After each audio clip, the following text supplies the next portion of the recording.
আসসালামু আলাইকুম। আমি মিঠু অ্যাপেল সেন্টারের পক্ষ থেকে বলছি। যারা আপনার ফোনটি ৩ বছরের বেশি অতিক্রম করে ইউজ করছেন, তাদের জন্য এই ভিডিওটি। প্রপার নিয়মে যদি বুঝেন তাহলে 80% আসলেই আপনার ব্যাটারি চেঞ্জ করা উচিত। তো অনেকেই দেখা যায় যে 80% এর পরেও ব্যাটারি আপনারা ইউজ করে থাকেন। তো ওই ক্ষেত্রে কিন্তু সেটে হিটিং আসতে থাকে। বিভিন্ন চিপে খাদ্যজনিত আমরা যেরকম খাবার খাইলেও শক্তি পাই, তো ব্যাটারিটা হচ্ছে ফোনের প্রত্যেকটা চিপের একটা শক্তি। তো প্রপার আপনার এম্পিয়ার যদি না থাকে তাহলে কিন্তু ফোনটি আপনার প্রপারলি চলবে না। তো আজকে দেখাবো ব্যাটারি হেলথ ঠিক রেখে আগের মতো অথেন্টিক করে ফোনটি আপনাকে আমরা দিয়ে থাকি। তো দেখেন ব্যাটারিটা আমরা যখন চেঞ্জ করি এটা কয়টা প্রসেসের মধ্যে করি এটা আপনার আমাদের সাথে দেখতে থাকুন। এটা হচ্ছে 11 প্রো ম্যাক্স। এই ব্যাটারিটা এই ইউজার বলল ফোন চলে তখন 50 আসলেই নাকি ফোনটি বন্ধ হয়ে যায়। তো এই ক্ষেত্রে অবশ্যই ব্যাটারি এম্পিয়ারটা নষ্ট হয়েছে। এই কারণে হইলো আপনার এটা ব্যাটারিটা চেঞ্জ করা অনেক জরুরি, তাই এটা করে দিচ্ছি। যাদের ফোনগুলি বুস্ট করা আছে তাদের ফোনগুলি আগে খোলা থাকে, তো এই ফোনটিও আমার মনে হয় খোলা ছিল। এভাবে ফোনটি প্রপারে আপনি খুলবেন, খোলার পর দেখেন এই যে ব্যাটারিটা কি অবস্থা হয়েছে, এটা ফুলে গেছে। তো আমরা এখন এই ব্যাটারিটা চেঞ্জ করব। ডিসপ্লেটাও চেঞ্জ করা, এটা জিএক্স ব্যান্ডের ডিসপ্লে লাগানো। এটা আগে একবার চেঞ্জ হয়েছে অথবা বুস্ট করা হয়েছে, যে বুস্টিং চিপ লাগানো। বুস্টিং চিপের যে ব্যাপারটা বলি সেটা হচ্ছে এইটার মধ্যে হচ্ছে আপনার চার্জটা জমা থাকে। এটা হলো আপনার স্টোরেজ, এটার মধ্যে যদি এটা যদি উইক হয়ে যায় বুস্টিং চিপ লাগালে কিন্তু আপনার ব্যাকআপ দিবে না। ওই ক্ষেত্রে অবশ্যই এই সেলটা পুরো চেঞ্জ করে দিতে হবে। সেলটা চেঞ্জ করে দিলে আগের মতো পুনরায় যেমন নতুন কিনলে যেরকম ইউজ করতে পারতেছেন ওই রকমই ইউজ করতে পারবেন। এরই জন্য অবশ্যই অ্যাপেল সেন্টারে চলে আসবেন। আমি এখন এখান থেকে এই চিপটা নিয়ে নিব, কারণ এই চিপের যে কাউন্টিং চিপ দিয়ে রাখছে যে ব্যাটারি হেলথ কতবার চার্জ কতবার এটা গুনে থাকে। তো এটা অথেন্টিক কোম্পানি দিয়েছে।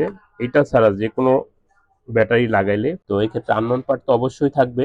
আর এই আমি যেভাবে করে দিচ্ছি এই প্রসেসে আননোন পার্ট দেখাবে না, আপনার ব্যাটারি হেলথ সহই এখানে শো করবে। এটা খুব সাবধানতার সাথে খুলতে হবে, কারণ এটার ভিতরে যে পেস্টিং করা থাকে বেশি হিট হলে দেখা যায় চিপের ভিতরে যে চিপগুলি থাকে আইসিগুলি একটার সাথে আর একটা লেগে যায়, ব্যাটারি হেলথের যে অপশনটা এটা নষ্ট হয়ে যায়। তো এগুলি অবশ্যই একজন দক্ষ টেকনিশিয়ানের কাছে গিয়ে করতে হবে।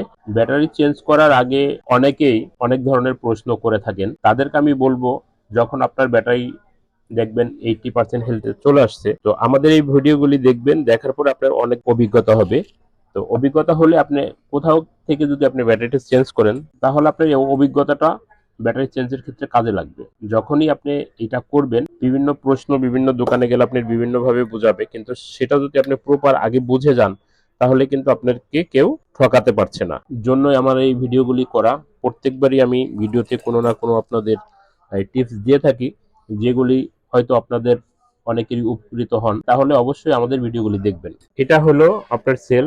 আমি কিন্তু এই যে যে কাউন্টিং চিপ এটা কিন্তু আমি এখান থেকে নিয়ে নিছি। তো এই ক্ষেত্রে আমি এখন এটা ফেলে দিয়ে নতুন আর একটা সেল এখানে ইনস্টল করে দিলে একেবারে হুবহু আগের মতোই থাকবে, অথোমেটিক থাকবে। আমরা নিজেরাই ব্যাটারিগুলি ইনপুট করি। অনেক ক্ষেত্রে দেখা যায় যে ব্যাটারির লোগো কোয়ালিটি এইটা ওটা বলে দেয়। আসলে মূল জিনিস হচ্ছে আপনার হলো চার্জিং ব্যাকআপটা। এই ব্যাকআপটা কত পার্সেন্ট আছে আপনার আগের, আর আমি এটা কত পার্সেন্ট দিচ্ছি এটা আপনার দেখার একটা ব্যাপার আছে। এটা কিন্তু আপনার আমি চাইলে ফোন ঠিক করার আগে আপনাকে আমি দেখিয়ে দিতে পারবো যে আপনাকে আমি কত এম্পিয়ার ছিল আপনার ব্যাটারি আর আমি কত দিচ্ছি। এই যে দুইটা কানেকশন, এই কানেকশন জাস্ট করে ব্যাটারিটা ইনস্টল করে দিব। এটা মোটামুটি কানেকশনটা হয়ে গেছে।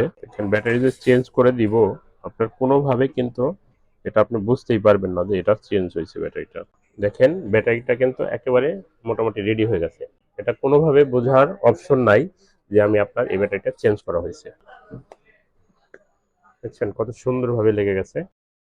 আর একটা ব্যাপার বলে রাখি, দেখেন যেটা একটু লক্ষ্য করে শুনবেন এবং দেখবেন, এই ব্যাটারিটার হেলথ ছিল আগে কত, আমি কিন্তু ব্যাটারির সেলটা চেঞ্জ করে দিচ্ছি। এটা হেলথ ছিল হইলো আপনার 85। তো 85 যদি থাকে কিন্তু ব্যাকআপ কিন্তু আপনি 100% আগের মতোই পাবেন।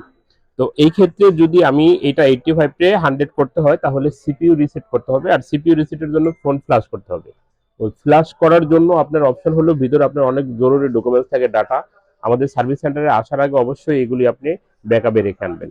আর এই ডাটা ব্যাকআপের জন্য অ্যাপেল সেন্টার দায়িত্ব নেয় না, এটা যার যারটা এটা তাড়াতাড়ি করতে হবে। চার্জ ব্যাকআপ আগের মতো পাবেন, অরিজিনালের মতো। আর যদি কখনো আপনার প্রয়োজন মনে করেন যে হ্যাঁ এটা আমার বেশি লাগবে, তাহলে আমরা ওটাও করে দিচ্ছি, ওটা আপনি করে নিতে পারবেন। এটার জন্য অবশ্যই ফোন ফ্লাশ করতে হয়। প্রত্যেকটা সফটওয়্যারের মধ্যে এই সিস্টেমটা দিয়ে থাকে কোম্পানি। এই দেখেন রিপার ব্যাটারি হেলথ, এখানে দিয়ে যদি আপনি ফ্লাশটা করেন তাহলেই ওই ব্যাটারি হেলথটা 100% হয়ে যাবে। তো এটার জন্য অবশ্যই আমাদের অ্যাপেল সেন্টারে আসলে যখনই আপনি কখনো কোনো ব্যাটারি জনিত কোনো প্রবলেমের জন্য পড়বেন, আপনি ইনস্ট্যান্ট আমাদের সামনে থেকে এটা করে নিয়ে যেতে পারবেন। তো আজকের মতো এখানে রাখছি। দেখেন আপনার প্রপার কিন্তু এই ব্যাটারিটা আগের মতো ঠিক হয়ে গেছে, এটার জন্য আর কোনো টেনশন নাই।